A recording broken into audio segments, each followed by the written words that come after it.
Hi, welcome to the Grower Pesticide Safety course. This is Chapter 14, How to Store Pesticides Safely. And Chapter 14 starts on page 109 of the manual. There are 20 slides in the presentation and it will take us about 15 minutes to review pesticide storage. What will I learn? By the end of this lesson, you should be ready to list the storage requirements for pesticides, describe the recommendations for building a pesticide storage, describe how to replace a damaged container, list tips for storing pesticides safely.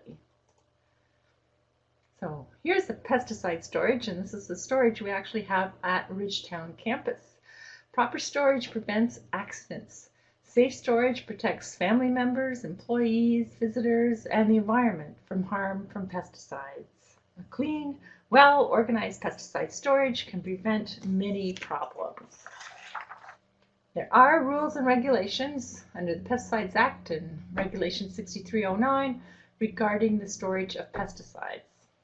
So for all pesticides, you store pesticides away from food, drinks, pet food, or livestock feed, and you would transport pesticides in a locked compartment of the vehicle where the public cannot touch them.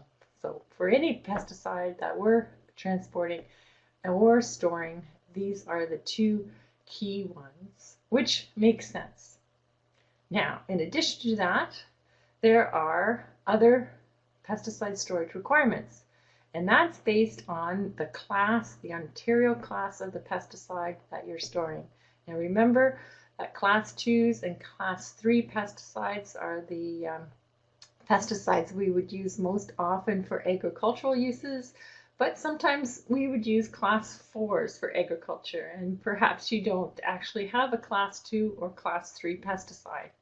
If you're storing the less hazardous pesticides in classes 4, 5, 6, 7, or 8 being the ones that are banned domestically, but you still may have some on your operation. So no contact with food or drink, and not impair the health and safety of anyone.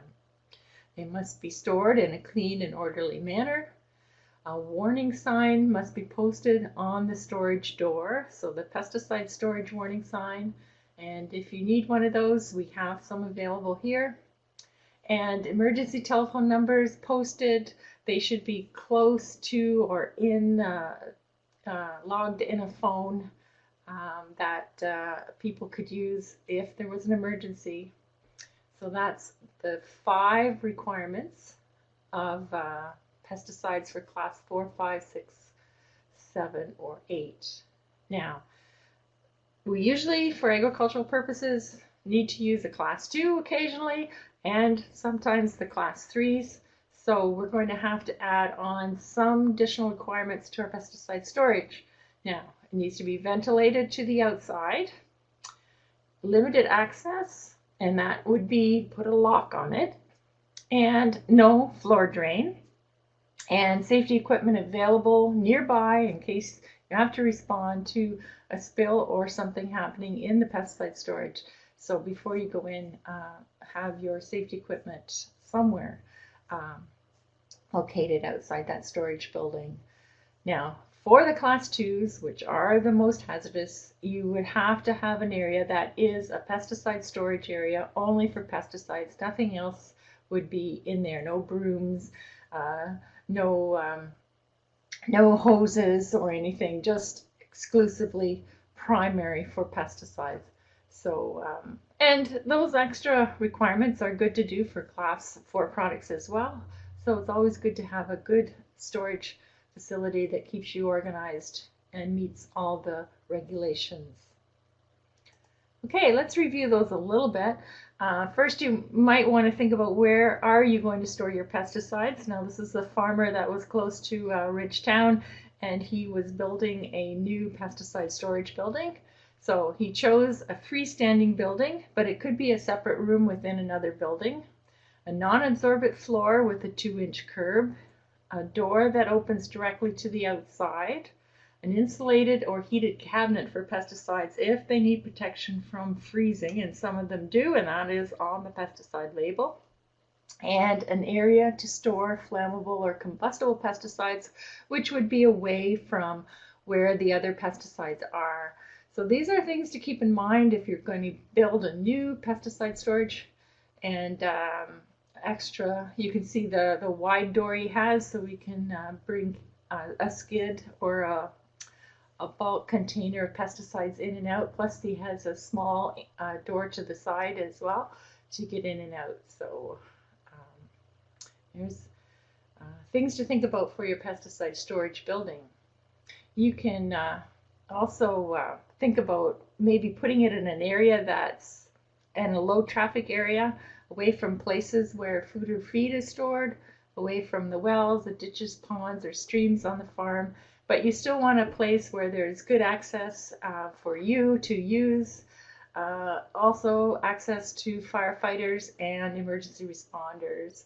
And the top picture here is one on an apple orchard, and the second one is one that was pre-bought, a storage unit and a containment unit, and then a storage sign on the outside for that one. Good. So stop people from entering without your permission. So the way to do that best would be to lock, so keep it locked. And the other thing is, again, post that pesticide storage warning sign. So here's a picture of those chemical storage warning signs that I'm talking about here. And signs are available through the Workplace Safety and Prevention Services to order. There's their phone number there if you want to write it down. It's also in your book, but call 1-877-494-9777, or you can go online to their website, visit their website, and pop in the search chemical storage signs, and that should pop up and you're able to purchase them online as well. Okay, be prepared for emergencies in the storage area. So you may end up with a spill. The container may be leaking. If that's the case, protect yourself first before rushing in to clean up a spill. You're going to put on gloves, perhaps a respirator, coveralls, disposable coveralls would be handy. You want to put on boots as well.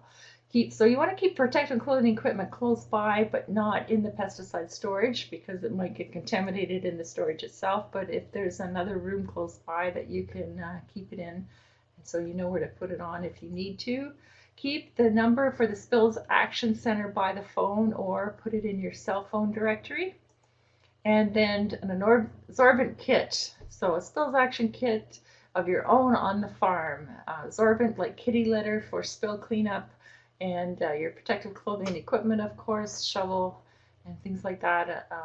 Plastic bag container for contaminated materials also helps. So if you have a leak or something happening with the container, you want to check them regularly. Just do a glance around the pesticide storage when you're in there, but you may find a bag has broken open, or a container is leaking.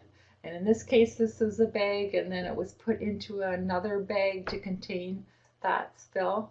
So if you need a replacement container, you need to replace it with one of the same type of material. So if it was a plastic, you would put it in a plastic. We used to have more glass pesticides in glass and tin, but now we're using certainly more plastic. But don't use a container that looks like a food or drink container, because those can be tempting for others who are unaware to use them thinking that it is a food or a drink inside. Label it with trade name or common name, concentration of each active ingredient, and the registration number. So those are 3 requirements under the regulation 6309, but best of all would be to go online, print off a new label from the PMRA's label database, and then put that directly with that container, so you have complete directions plus a clear indication that this is a pesticide. Okay, best practice, print the new label and keep it with the container. I'm just going to mention here a little bit about treated seed. Treated seed, of course, has pesticide that has pesticide on it, so it needs to be stored out of reach of children, pets, and livestock. So store treated seed in a separate area. You may not want to put that in with your pesticides, because if a pesticide spill happens, you don't need that spill happening onto your seed, and you want to protect your seed from contamination. So an idea would be to store your treated seed somewhere else. Storage tips, our last slide in the series here. Read the label for specific storage information on that pesticide. Keep the storage area dry, neat and tidy. Buy what you need for one growing season. Keep a current inventory list and keep it up to date. And that's good, so you have it for firefighting if you have to. Pass that along to them, hopefully not, and keep a second copy of the inventory list, maybe at a different location. Keep a supply of soap and water nearby for cleanup. So just good storage tips, good best practices. Being clean and orderly, tidy, having a good storage will prevent accidents from happening.